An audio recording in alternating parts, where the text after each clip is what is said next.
नमस्कार दोस्तों, आपका स्वागत है सर्वेश क्लासेस केजीजी में। आज हम इतिहास के कतई जहर प्रश्न करने वाले हैं। कतई जहर, और ये आधुनिक भारत से संबंधित प्रश्न हैं और ये परीक्षा में क्या होते हैं, हूबहू छपते हैं, आते ही आते हैं। और ये सीरीज है, आधुनिक भारत के इतिहास के प्रश्नों का सीरीज है। इसमें लगभग 1000 प्रश्न होगा और अगर आप इन 1000 प्रश्नों को कर लेते हैं तो यकीन मानिए कि आपका क्या है, बिहार दरोगा, UPSI, group D, SSC GD, इन सभी एग्जामों में आपको यहाँ से फायदा पहुँचने वाला है। क्योंकि जब भी इतिहास का प्रश्न पूछा जाता है, सबसे ज़्यादा प्रश्न कहाँ से होता है, तो सबसे ज़्यादा प्रश्न आपका आधुनिक भारत से होता है। और आधुनिक भारत में भी कहाँ से होता है, तो आधुनिक भारत में भी आपका सबसे ज़्यादा प्रश्न होता है कहाँ से, 1905 से लेकर 1947 तक के भारत के, यानी कि भारत के स्वतंत्रता संग्राम से संबंधित जो आधुनिक भारत का इतिहास है उससे ज़्यादा प्रश्न पूछे जाते हैं। उसमें भी महात्मा गांधी हो गए, बंगाल बंग भंग आंदोलन हो गए, ये सब क्या है, कुछ महत्वपूर्ण प्रश्न हैं। आइए हम लोग आगे बढ़ते हैं और आप पूरा 15 का 15 प्रश्न आज लाया गया है, आप इसको देखिए, सब्सक्राइब कीजिए हमारे चैनल को अगर चैनल पर नए हैं तो, और लाइक कीजिए, और अच्छा लगे तो कमेंट भी कीजिए और कमेंट करके बताइए कि क्या आपको 1000 प्रश्नों का आधुनिक भारत का सीरीज चाहिए। अगर आप लोग कमेंट करते हैं तो इसे कंटिन्यू किया जाएगा। तो एक बार फिर से आप सबों का स्वागत है। आइए स्टार्ट करते हैं। जैसा कि आप देख रहे हैं, फर्स्ट प्रश्न है, निम्नलिखित सत्याग्रहों में से किसका नेतृत्व महात्मा गांधी ने नहीं किया था। तो महात्मा गांधी ने किसका नेतृत्व नहीं किया था, ये क्या है, आपका सबसे इंपॉर्टेंट प्रश्न था। अब आगे एक से स्टार्ट करते हैं। चलिए देखिए, बंगाल के विभाजन के समय, ठीक ना, बंगाल के विभाजन के समय बंगाल का लेफ्टिनेंट गवर्नर कौन था। तो बंगाल विभाजन कब हुआ आपको पता है, बंगाल विभाजन 1905 में हुआ था। और इस समय जो भारत के वायसराय थे वो कौन थे, तो भारत के वायसराय थे लॉर्ड कर्जन। कौन थे, लॉर्ड कर्जन भारत के वायसराय थे। लेकिन बंगाल का लेफ्टिनेंट गवर्नर कौन था, तो बंगाल का लेफ्टिनेंट गवर्नर था सर एंड्रयू फ्रेजर। देखिए कतई जहर प्रश्न है, लॉर्ड कर्जन तो सभी जानते हैं। अब क्या है, प्रश्नों का स्टैंडर्ड थोड़ा हाई हो गया है, ठीक ना। वो पहले वाला घिसा पीटा प्रश्न नहीं आता है, बंगाल विभाजन कब हुआ था या बंगाल विभाजन में कौन थे। क्यों, बंगाल विभाजन के समय लेफ्टिनेंट गवर्नर बंगाल के कौन थे, सर एंड्रयू फ्रेजर थे, सर एंड्रयू फ्रेजर थे। ठीक, अब आगे बढ़ते हैं, अगला प्रश्न देखते हैं। देखिए, बंग भंग विरोधी स्वदेशी आंदोलन का प्रारंभ कब से हुआ था। तो स्वदेशी आंदोलन क्या था, तो बंगाल विभाजन के विरोध में स्टार्ट किया गया आंदोलन क्या था, स्वदेशी आंदोलन था। ये आंदोलन बंगाल विभाजन के विरोध में स्टार्ट किया गया था। लेकिन कब स्टार्ट किया गया था, क्या 20 जुलाई 1905 को स्टार्ट किया गया था, 7 अगस्त 1905 को किया गया था, या 16 अक्टूबर 1905 को किया गया था, या 7 नवंबर 1905 को किया गया था। तो यह आंदोलन स्टार्ट हुआ था आपको 7 अगस्त 1905 को। कब स्टार्ट हुआ था, 7 अगस्त 1905 को। लेकिन बंगाल विभाजन प्रभावी कब हुआ था, देखिए तीनों डेट क्या है इंपॉर्टेंट। बंगाल विभाजन प्रभावी हुआ था आपका 16 अक्टूबर 1905 को, ठीक ना। लेकिन बंगाल विभाजन की घोषणा कर दी गई थी 20 जुलाई। 20 जुलाई को क्या कर दिया था, घोषणा किया था कि बंगाल विभाजन होगा। 7 अगस्त से क्या हुआ, कलकत्ता के टाउन हॉल में स्टार्ट किया गया क्या चीज, स्वदेशी आंदोलन।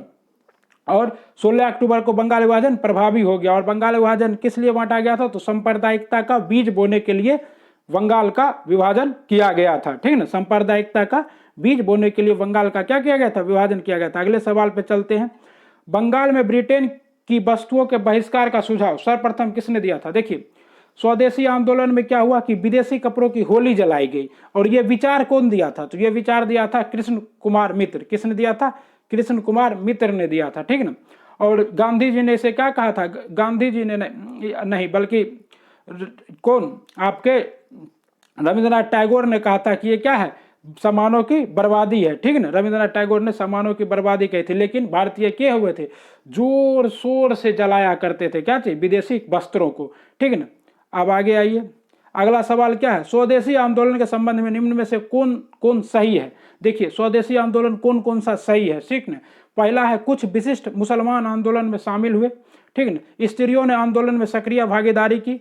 आंदोलन ने बंगाल के किसानों को ना तो अधिक प्रभावित किया और ना ही वह इसमें शामिल हुए, और यह बंगाल तक ही सीमित रहा। देखिए, पहला जैसा है मुस्लिम, तो मुस्लिम शामिल हुआ था। क्यों शामिल हुआ था, इस समय एक क्रांतिकारी लोग थे रविंद्रनाथ टैगोर, और उनके कहने पे क्या हुआ था, उनके कहने पे आपको स्टार्ट किया गया था रक्षाबंधन।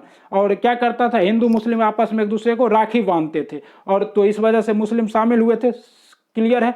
स्त्रियों का, अब देखिए अगर पूछे कि भारतीय स्वतंत्रता संग्राम का ऐसा कौन सा आंदोलन है जिसमें स्त्री शामिल हुआ था, तो वो कौन सा आंदोलन था, वो स्वदेशी आंदोलन था। पहली बार स्त्रियां किस आंदोलन में शामिल हुई तो स्वदेशी आंदोलन में शामिल हुई, ठीक ना। और उसके बाद किसानों को पर ज्यादा प्रभाव नहीं पड़ा। ये 1 2 3 क्या है, पूरा सही है। 4 नंबर यह बंगाल तक ही सीमित था, गलत है। यह मद्रास तक में, मुंबई में, सब जगह होता था। मुंबई में इसके बाल गंगाधर तिलक संचालित करते थे। तो ये इसका जवाब क्या होगा, सी होगा। आपको प्रश्न कैसा लग रहा है कमेंट बॉक्स में जरूर लिखिए। ये दमदार प्रश्न है और पिछले सवालों में पिछले बहुत सालों से पूछे गए हैं, और ये हाई लेवल के प्रश्न हैं। और अब यही लेवल आपका क्या है, बिहार दरोगा में आता है, ठीक ना। चलिए आगे बढ़ते हैं। जैसे देखते हैं, निम्नलिखित घटनाओं को किस कालक्रम में घटित हुआ। इन घटनाओं को आपको क्या करना है, सजाना है। तो आप जानते हैं चौरा चौरी घटना कब हुई थी, तो 5 फरवरी 1922 को हुई थी, चौरा चौरी नामक जगह पे। चौरा चौरी है कहाँ, तो चौरा चौरी आपका गोरखपुर के पास है। कहाँ है, गोरखपुर के पास है। आपको अच्छे से पता होगा कि कहाँ है, गोरखपुर के पास है। और वहीं पर क्या हुआ था, भगवान अहिर नाम का एक व्यक्ति था। देखिए मैं अगर डीप में चला जाऊंगा तो वीडियो लंबा हो जाएगा, और आप लोग वीडियो को देखते नहीं है पूरा, इसलिए थोड़ा कम बता रहा हूं। अगर आप लोग वीडियो को पूरा अच्छे से देखते हैं और कहते हैं सर एकदम पूरा डीप में बताइए, तो इसको क्या कहा जाएगा, पूरा डीप से बताया जाएगा। इतना डीप बता देंगे कि आपका इस टॉपिक से अगर प्रश्न आ जाएगा तो आप देखते साथ 1 मिनट के अंदर मार दीजिएगा, ठीक ना। क्योंकि मैं खुद 3 बार क्या किया हूं, बिहार दरोगा में और बीपीएससी में रिजल्ट दे चुका हूं। मेरा फाइनल सिलेक्शन नहीं हो पाया है, दुर्भाग्य की बात है, किस्मत साथ नहीं देता है, ठीक ना। बहुत से लोग जानते हैं। निम्नलिखित घटनाओं को किस कार्यक्रम में घटित हुई, तो चौरा चौरी कांड कब घटित हुआ, 5 फरवरी 1922 को। जलियांवाला बाग हत्याकांड 13 अप्रैल 1919 को घटित हुआ। इसके बारे में भी बहुत विस्तार से बता सकता हूं, लेकिन समय कम है। आप लोग लाइक कीजिए और कमेंट में बोलिए कि विस्तार से बताइए, तभी विस्तार से बताएंगे। रोलेक्ट सत्याग्रह कब हुआ था, तो ये भी कब हुआ था, 1919 में आया था, ठीक है। इसी ही को ही गांधी जी ने क्या कहा था, काला कानून कहा था। और चंपारण सत्याग्रह 1917 में। तो सबसे पहले क्या हुआ, चंपारण सत्याग्रह 1917। और इसीलिए यहाँ देखिए सबसे पहले 4 आएगा, क्या आएगा, 4। और 4 एक ही ऑप्शन में, किस ऑप्शन में, ऑप्शन सी में। तो आप अगर एक को भी जानते हैं तो मार सकते हैं, ठीक ना, ऑप्शन नंबर सी। चलिए आगे बढ़ते हैं। स्वराज पार्टी का गठन किसकी असफलता के बाद हुआ। आपको पता है कि स्वराज पार्टी का गठन चित्तरंजन दास और मोतीलाल नेहरू ने मिलकर किया था 1923 में, ठीक ना। और ये किस लिए किया था, तो ये किया था उसको शामिल होने के लिए, किसमें, प्रेसिडेंसी के चुनाव में वो लोग शामिल होना चाहते थे, लेकिन कांग्रेस और गांधी जी इसके खिलाफ थे। तो बाद में स्टार्ट हुआ किसके बाद, तो असहयोग आंदोलन की असफलता के बाद। असहयोग आंदोलन पर भी विशेष वीडियो बनाया जा सकता है, आप लोग कमेंट में लिखिए तो सही। क्या है, कामागाटा मारू क्या था, तो कामागाटा मारू के बारे में आप जानते होंगे।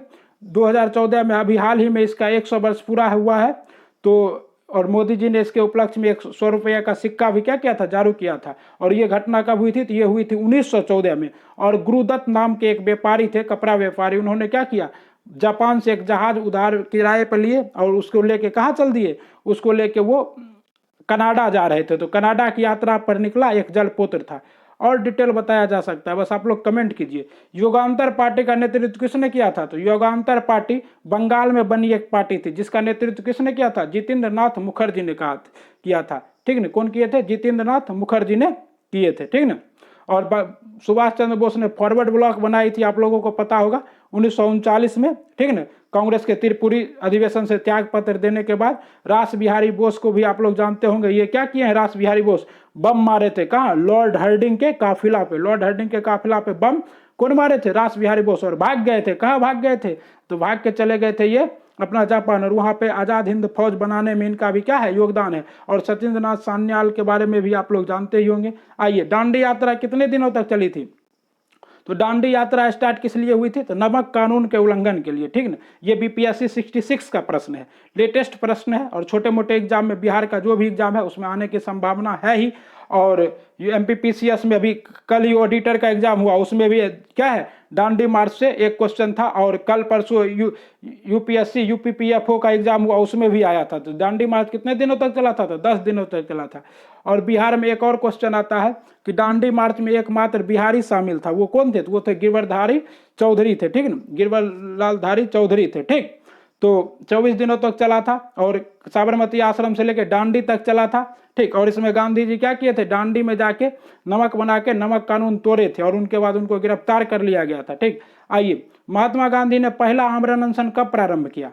आमरण अनशन फर्स्ट बार महात्मा गांधी ने कब किया? देखिए, अन्ना हजारे आमरण अनशन के फेमस है, अभी इंडिया में आप लोग आमरण अनशन जानते होंगे, लेकिन आमरण अनशन लाने वाले कौन थे? गांधी जी थे, ठीक ना। और गांधी जी आमरण अनशन कहाँ किए थे सबसे पहले? तो सबसे पहले गांधी जी आमरण अनशन किए थे यरबदा जेल पुणे में, ठीक ना। और यरबदा जेल पुणे में उन्होंने क्यों किया था? तो कैमुनल अवार्ड के समय में। और कैमुनल अवार्ड कब था? तो 1932 में।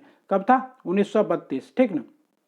अभी बताया जाएगा 1932 में क्यों था, ठीक। आगे सवाल होगा। महात्मा गांधी जब द्वितीय गोलमेज सम्मेलन में भाग लेने लंदन गए थे तो ठहरे थे, कहाँ ठहरे थे Gandhi ji? Saint James palace में, इंडिया हाउस में, किंग्सले हॉल में, उपयुक्त में से कोई नहीं। तो देखिए, गांधी जी एकमात्र अधिवेशन में कांग्रेस भाग लिया था, वो अधिवेशन कौन था? तो वो द्वितीय गोलमेज अधिवेशन था। और इसमें भी गांधी जी को जाने के लिए मनाया गया था। तेज बहादुर सप्रू मीटिंग फिक्स करवाए थे, किससे? आपका लॉर्ड इरविन से। और वायसराय भवन में जाने वाले पहले भारतीय कौन थे? महात्मा गांधी। और वहां जाके कहाँ ठहरे थे? तो किंग्सले हॉल में ठहरे थे। कहाँ ठहरे थे? किंग्सले हॉल में गांधी जी ठहरे थे, ठीक है ना। महात्मा गांधी कहाँ ठहरे थे? और कांग्रेस एकमात्र इसी अधिवेशन में भाग लिया था। देखिए, उस भारतीय का नाम क्या था जिसने तीनों गोलमेज सम्मेलन में भाग लिया? देखिए, तीनों गोलमेज सम्मेलन में भाग लेने वाले यहाँ ऑप्शन के हिसाब से एक व्यक्ति हैं जिनका नाम क्या है? B R Ambedkar. B R Ambedkar तीनों में भाग लिया क्योंकि उनको क्या चाहिए था? दलितों के लिए अलग आरक्षण चाहिए था, क्रिमिनल अवार्ड चाहिए था, और क्रिमिनल अवार्ड उनको मैकडोनाल्ड के द्वारा मिल भी गया था। लेकिन गांधी जी के आमरण अनशन की वजह से वो क्या हुआ? रुका, ठीक है ना। तो ये कौन थे? बी आर अम्बेडकर थे, ठीक। आगे आइए, देखिए क्या है। नमक सत्याग्रह के समय गांधी जी के गिरफ्तार हो जाने के पश्चात आंदोलन के नेता के रूप में उनका स्थान किसने लिया था? तो गांधी जी को क्या किया गया था? गिरफ्तार कर लिया गया था। तो उनके बाद आंदोलन कौन चलाया था? तो उस आंदोलन को लीड किए थे उसके बाद अब्बास तैयब जी। कौन लीड किए थे? अब्बास तैयब जी ने लीड किया था, ठीक ना। और आप लोग अबुल कलाम आजाद के बारे में जानते होंगे, ये क्या है? भारत के पहले शिक्षा मंत्री थे। वल्लभ भाई पटेल को कौन नहीं जानता है? लौह पुरुष, ठीक। और जवाहरलाल नेहरू तो भारत के पहले प्रधानमंत्री ही थे। आइए आगे बढ़ते हैं। देखिए क्या है, निम्नलिखित सत्याग्रहों में से किसका नेतृत्व महात्मा गांधी ने नहीं किया था? देखिए, ये जो सत्याग्रह हुआ था इसमें किसमें महात्मा गांधी नहीं थे? भारत छोड़ो आंदोलन में, बारदोली सत्याग्रह में, सविनय अवज्ञा आंदोलन में, या खेरा सत्याग्रह में? तो आपको पता है भारत छोड़ो आंदोलन कब हुआ? 1942 में हुआ था। गांधी जी को 0 आवर के तहत पहले ही गिरफ्तार कर लिया गया था, ठीक। बारदोली सत्याग्रह 1928 में हुआ था और इसमें नेतृत्व कौन किए थे? इसमें आपके सरदार वल्लभ भाई पटेल नेतृत्व किए थे। और सरदार की उपाधि इनको इसी आंदोलन में मिली थी। और इसी आंदोलन में वहां की महिलाओं ने सरदार वल्लभ भाई पटेल को सरदार की उपाधि दी थी। और सरदार की उपाधि वहां की महिलाओं ने दी, लेकिन उनको प्रदान कौन किया? गांधी जी ने प्रदान किया। उन महिलाओं ने दिया, गांधी जी ने लिया, और गांधी जी ने फिर अपने मुंह से उनको क्या किया? प्रदान किया। किसको? तो क्वेश्चन बन जाता है सरदार की उपाधि किसने दी? तो बारदोली की महिलाओं ने। लेकिन सरदार की उपाधि बारदोली की महिला ने, लेकिन सरदार से अबॉर्डिट कौन किया? महात्मा गांधी। और सविनय अवज्ञा आंदोलन पता ही है कब हुआ था? 1930 में हुआ था। और खेरा सत्याग्रह भी आपको पता है कब हुआ था? तो इसमें सही जवाब कौन सा है? 1928। अगर आपको यह 15 क्वेश्चन का सीरीज अच्छा लगा, दमदार लगा, कतई जहर क्वेश्चन था, तो आप लोग इसको क्या कीजिए? दबा के लाइक कीजिए, दबा के सब्सक्राइब कीजिए और अपने दोस्तों के साथ शेयर कीजिए। आपका प्यार मिलना चाहिए, तभी आगे वीडियो बनेगा और दमदार वीडियो बनेगा। 1000 क्वेश्चन का सीरीज लाऊंगा और आपके लिए लूसेंट हो गया, क्राउन हो गया, जितना भी बुक है सबका समरी क्वेश्चन रहेगा। दमदार क्वेश्चन रहेगा, घटना चक्र का क्वेश्चन रहेगा, एनसीईआरटी सार संग्रह का क्वेश्चन रहेगा। सारा क्वेश्चन दमदार क्वेश्चन का सीरीज लाऊंगा आपके लिए। बस आप एक बार दबा के लाइक कीजिए। अब बिहार दरोगा में इससे एक क्वेश्चन जरूर पूछा जाएगा, तो आप लोग क्या कीजिए? लाइक कीजिए, सब्सक्राइब कीजिए, शेयर कीजिए। जय हिंद। लगे रहिए, पढ़ते रहिए, बढ़ते रहिए। वंदे मातरम।